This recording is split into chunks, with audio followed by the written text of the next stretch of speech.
We know that one of the things that trauma blocks for young children is imagination. So when you say to a child, hey, use your imagination, they can't get on that on-ramp or off-ramp on the highway. Their brain has blocked it out to protect them from feeling. They're afraid of imagination because if they use their imagination, it creates bad feelings.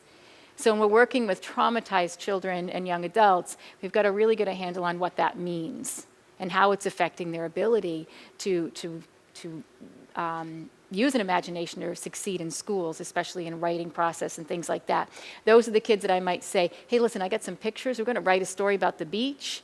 Here's some pictures. I want you to just write what you see versus saying, use your imagination the last time you were at the beach. Because with a traumatized child, I run the risk of that isn't working right now.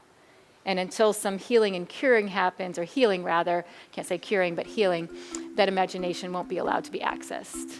Thanks for watching, and I hope you found this video helpful.